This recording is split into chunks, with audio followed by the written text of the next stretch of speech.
நல்ல ஒரு கடக்கு முடக்குன்னு ஒரு ஈவினிங் ஸ்நாக்ஸ் எப்படி செய்கிறதுன்னு பார்க்கலாமா? முதல்ல மிக்ஸி ஜார் ஒன்று எடுத்துக்கோங்க. இதில் பார்த்தீங்கன்னா 1 கப் அளவுக்கு நான் உடச்சக்கடல சேர்த்துருக்கேன். உடச்சக்கடல பார்த்தீங்கன்னா நல்ல நைஸ் பவுடரை வந்து அரைச்சி எடுத்துக்கோங்க. ஒரு மிக்சிங் பவுல் எடுத்துக்கோங்க. இதில் பார்த்தீங்கன்னா சரியாக 2 கப் அளவுக்கு நான் அரிசி மாவு எடுத்திருக்கேன்.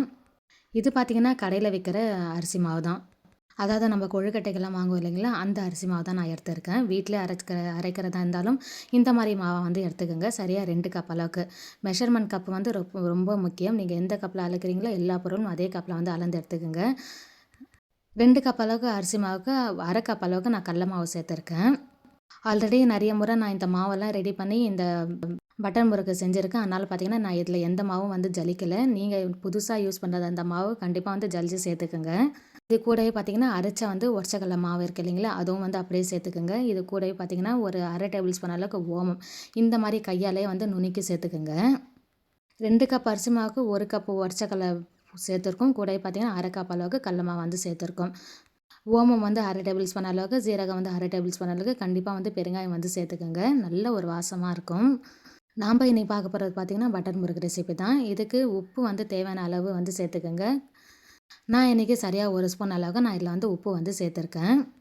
இது கூடவே பார்த்தீங்கன்னா பட்டர் முறுக்கு சேர்ப்பதுனால கண்டிப்பாக வந்து பட்டர் வந்து சேர்த்துக்குங்க. கடையிலலாம் வாங்கும்போது பார்த்தீங்கன்னா வனஸ்பதி தான் சேர்ப்பாங்க.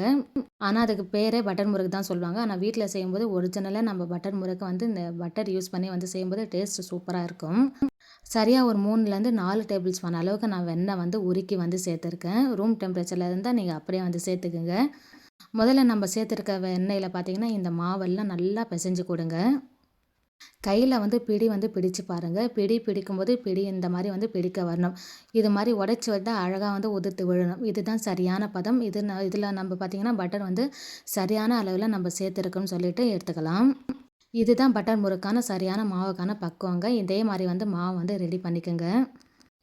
இப்போ இதுக்கான மாவு வந்து பட்டர் முறுக்கான மாவு வந்து ரெடி பண்ணிட்டோம். இதில் லைட்டாக வந்து தண்ணி தெளிச்சுக்கோங்க. தண்ணி தெளிச்சுட்டு இந்த மாவை இடியாப்ப மாவெல்லாம் நம்ம பிசைவோம் இல்லையா, அந்த பதத்துக்கு வந்து பிசைஞ்சு எடுத்துக்கோங்க. இந்த மாவு பார்த்திங்கன்னா நான் ரெடிமேடாக அப்படியே வந்து சேலும் பண்ண செய்கிறேன். உங்களுக்கு வேணும்னா நீங்கள் கமெண்ட் செக்ஷனில் வந்து கமெண்ட் பண்ணுங்கள். வாட்ஸ்அப் நம்பர் கொடுக்குறேன். கண்டிப்பாக வந்து சென்ட் பண்ணுவேன். வீட்டில் ரெடி பண்ண மாவில் பார்த்தீங்கன்னா பட்டர்லாம் சேர்த்தே இருக்கும். நீங்கள் அப்படியே பார்த்தீங்கன்னா அந்த பட்டர் முறுக்கு வந்து போட்டு எடுக்க வேண்டியது தான் எண்ணெயில் போட்டு.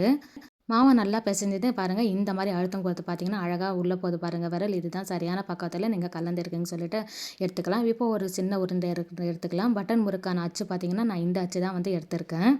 பட்டர் முறுக்குனாலே பார்த்தீங்கன்னா நல்லா முள்ளு தான் இருக்கும். ஸோ அதனால் பார்த்தீங்கன்னா இந்த அச்சை வந்து எடுத்துக்கலாம்.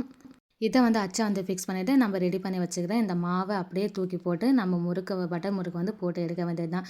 டைரெக்டாக வந்து அப்படியே எண்ணெயில் புழிஞ்சு எடுத்தாலே போதும். பட்டர் முறுக்கு சூப்பராக வந்து ரெடி ஆகிடும். நம்ம கடையில் வாங்குகிற பட்டர் முறுக்கை விட வீட்டில் செய்கிற பட்டர் முறுக்கு, அதுவும் பட்டர்லேயே அந்த நம்ம செய்கிற இந்த மாவு வந்து ரெடி பண்ணுறதுனால டேஸ்ட்டு பார்த்திங்கன்னா அட்டகாசமாக இருக்கும். கண்டிப்பாக வந்து செஞ்சு பாருங்கள். இப்போ நமக்கு எந்த அளவுக்கு மாவு தேவையோ அந்த அளவுக்கு இந்த அச்சில் வந்து மாவு வந்து ஃபில் பண்ணிவிட்டு நம்ம டைரெக்டாக வந்து எண்ணெயில் வந்து பிழிஞ்சு எடுத்துக்கலாம். ஆல்ரெடி எண்ணெய் பார்த்திங்கன்னா சூடு பண்ணுறதுக்காக நான் வச்சுருக்கேன். இப்போ பாருங்கள் கரெக்டாக வருது பாருங்கள் முறுக்கு. இந்த மாதிரி தான் நமக்கு பிழிறதுக்கு கொஞ்சம் ஈஸியாக வரணும். அதுக்காக பார்த்திங்கன்னா நான் அச்சில் கொஞ்சம் போல் வந்து லைட்டாக எண்ணெய் தடவிக்குங்க. இப்போ ஆயில் வந்து ஹீட் ஆகிருக்கு பாருங்கள். ஆயிலும் பார்த்திங்கன்னா நல்லா ஹீட் ஆகிறதுக்கு வச்சுக்கோங்க. அப்போ தான் பட்டர் முறுக்கு பார்த்திங்கன்னா பிரியாமல் இருக்கும். அதே மாதிரி முறுக்கு பிழிஞ்சு விட்டோடனே இதில் பார்த்திங்கன்னா கரண்டியை வந்து போட்டுடாதீங்க. ஒரு 2 நிமிஷம் பொறுத்து அந்த சலசலப்பெல்லாம் ஓரளவுக்கு அடங்கின உடனே அப்படியே வந்து திருப்பி போட்டு எடுங்க.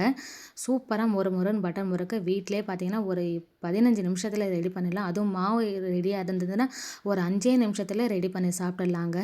கடையில் வாங்குகிற பட்டர் முறுக்கு பார்த்திங்கன்னா எந்த அளவுக்கு குவாலிட்டியாக இருக்கும்னு தெரியாது. ஆனால் நம்ம வீட்டில் இந்த மாதிரி ரெடி பண்ணுறதுனால, அதுவும் பட்டரே போட்டு ரெடி பண்ணுறதுனால டேஸ்ட்டும் பார்த்திங்கன்னா அட்டகாசமாகவே இருக்கும். ஓரளவுக்கு சலசலப்பு அடங்கினோடனே திருப்பி போடுங்க. மறுபடியும் ஒரு 2 செகண்ட்க்கு விடுங்க. சூப்பராகவே பட்டர் முறுக்கு டக்குன்னு பார்த்தீங்கன்னா ரெடி பண்ணி எடுத்தாச்சு பாருங்கள். அவ்வளோதாங்க. இது வந்து நீங்கள் கையாலே வந்து உடச்சி விட்டுக்கலாம். இப்போ நம்மக்கிட்ட இருக்கிற எல்லா மாவுலையும் பார்த்தீங்கன்னா இதே மாதிரி வந்து பட்டர் முறுக்கு வந்து போட்டு எடுக்க வேண்டியது தான். இது வரைக்கும் நம்ம சேனலில் சப்ஸ்கிரைப் பண்ணாமல் பார்த்துருந்தீங்கன்னா சப்ஸ்கிரைப் பண்ணிக்கோங்க. கூட பெல் சிம்பிள் கிளிக் பண்ணிட்டு ஆல் ஆப்ஷன் வந்து கிளிக் பண்ணிக்கோங்க. அப்போ தான் நான் போகிற ஒவ்வொரு வீடியோ உங்களுக்கு நோட்டிஃபிகேஷனில் வரும். எல்லா முறுக்கும் ரெடி பண்ணிட்ட பிறகு லைட்டாக கருவேப்பிலை மட்டும் எண்ணெயில் போட்டு பொரித்து போட்டு பாருங்கள். அப்படியே கடையில் வாங்கிறத விடவும் வீட்டில் செய்கிறது அட்டகாசமாக இருக்கும். கண்டிப்பாக செஞ்சு பாருங்கள். நல்ல மொறுப்பாக வந்திருக்கு பாருங்கள். வீட்டிலே செய்ய முடிஞ்சால் கண்டிப்பாக வீட்டில் செஞ்சுக்கோங்க. அப்படி இல்லைன்னா செய்ய முடியாதவங்க இந்த பவுடர் மட்டும் வாங்கிட்டு ரெடிமேடாக வாங்கிட்டு கண்டிப்பாக வீட்டில் செஞ்சு பாருங்கள். டக்குன்னு சுலபமாக வந்து செஞ்சு முடிச்சிடலாம். குழந்தைகளுக்காக ஈவினிங் ஸ்நாக்ஸாக டக்குன்னு செஞ்சு கொடுக்கலாம். கண்டிப்பாக இந்த வீடியோ உங்களுக்கு பிடிச்சிருக்குன்னு நினைக்கிறேன். பிடிச்சிருந்தா லைக் ஒன்று கொடுத்துருங்க. Bye friends. மறுபடியும் அடுத்த ஒரு புதிய வீடியோவில் சந்திக்கலாம்.